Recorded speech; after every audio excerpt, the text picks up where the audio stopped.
And welcome back, ladies and gentlemen, to another weekly review with The Robot, brought to you by the Movie Pope. And here he is, bolts and nuts akimbo, The Robot. A month ago, I was tasked with reviewing some romance movies, a duty I fulfilled with gusto, as you could tell. However, that didn't sit well with management when I decided to review Cool Runnings and not Sleepless in Seattle. In my defense, the Winter Olympics were in full swing and I wanted to capitalize on the event. We compromised and then some things were said and here we are.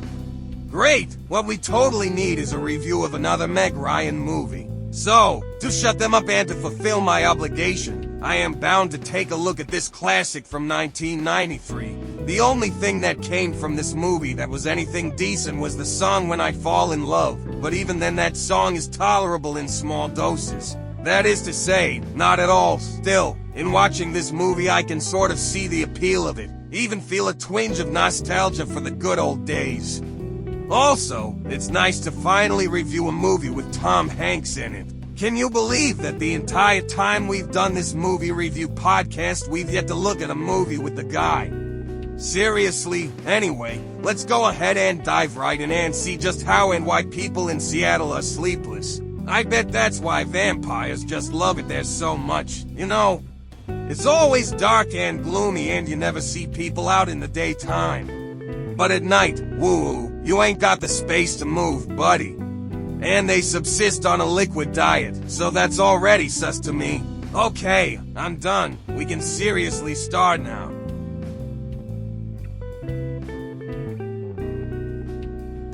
I hear a lot these days about men being all lonely and having to just deal with it because, well, that's what it means to be a man. And sure, we do like to have our space to think and get stuff done or whatever, but that doesn't deny that we are as susceptible to loneliness as women, maybe even worse. So when Sam Baldwin tries to figure out life and parenting after his spouse dies, it's all the more reason to reach out. But being a dude, as dudes often do, he just prefers to keep it to himself and chug along, and it takes his son to break him out of that shell. And hey, when you're a kid having to see what your dad is going through and not doing anything to address it, that can leave a mark. Jonah articulates what Sam doesn't want to say because he isn't fully grandfathered into the whole strong and silent masculine mold just yet. He knows when to ask for help, even if it puts Sam in a bit of a bind. But in the end, he does it because he sees that doing it alone isn't doing him or his dad any favors. And really, it'll just lead to another tragedy down the road, the kind that is easily avoidable. No, I don't think Sam should go in the opposite direction and bawl his eyes out every time he hears a song while I in bed and eat a tub of ice cream. But he should have the wherewithal to know when the loneliness gets too much and have the chutzpah to reach out and ask for help. Not charity, not pity, not present a facade, but admit that a little help would be greatly appreciated.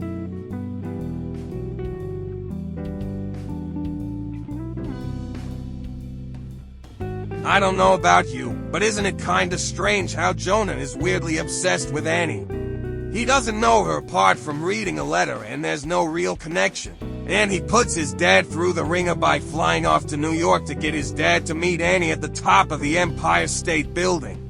This brat, really, is just throwing a tantrum to get his dad to date the woman he likes. Not very pragmatic, whereas Sam is being realistic in his expectations. And Annie is waffling to the point where you wonder if she is insane or just neurotic, which, believe it or not, was pretty common in the 1990s, which was why shows like Seinfeld and Friends were big.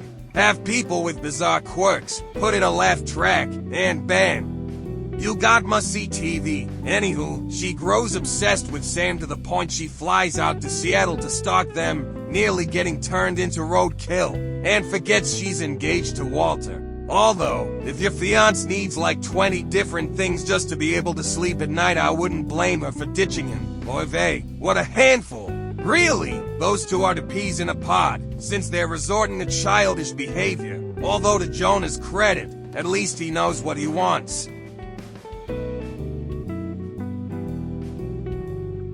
Sam gets a lot of attention after his call on Dr. Fieldstone's show. he is getting the old school rock and roll treatment, with all the fan mail inundating the house whichever way.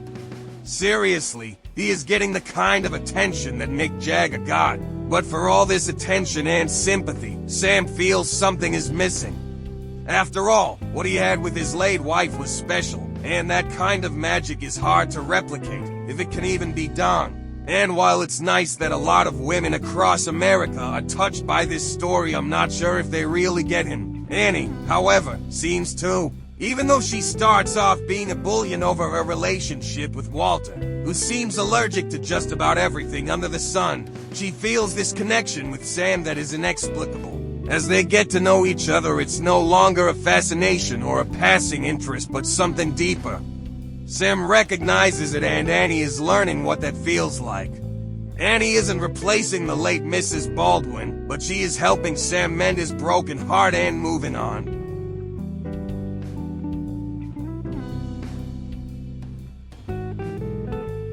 I know we've done this quite a lot lately, but really it is nice to see Rob Reiner again. I kinda felt like this was his movie to direct. But he did do When Harry Met Sally a few years prior, and he scratched that rom-com itch and was on to other projects. But even with that small role, the movie just feels like he was involved all the way through. No shade, Nora, no shade to you at all. Robbie, great seeing you again. And he isn't wearing a hat, either. I don't know what to make of this movie, to be honest. Whereas with other romantic movies like Titanic, for instance, I've lambasted it and was rolling around on the floor laughing till I tore a circuit out. Same with Ruby Sparks, come to think of it, but this one made me think, if we were to consider how we'd react if a loved one were to pass, how would we behave? It would go to show just how much we truly love that person based on how we handled the aftermath. That's also to say that we need to eat a little humble pie and learn that help isn't an admission of defeat, but an acknowledgement that we are, in the end, social creatures who could benefit from a helping hand. In the same bind, men and women are equally vulnerable, especially now when it seems like the genders are on polar opposites of spectrum and seemingly getting ready to gear up for an all-out war. The movie does present a way for men and women to come together. Not in some sleazy way where it's clothes on the floor and let's hop in the shower for some fun, but a genuine recognition that companionship is truly needed and appreciated, especially when we're at our most vulnerable and could use a pick-me-up from someone who isn't there to mock or pontificate or shame but to help shoulder the burden. It's a really nice message and one that, in my honest opinion, is sorely needed now more than ever. Thanks for watching, and if you don't mind, please leave us a like, it helps a lot. And while you're at it, subscribe so you never miss an episode drop. This is the Robot signing off.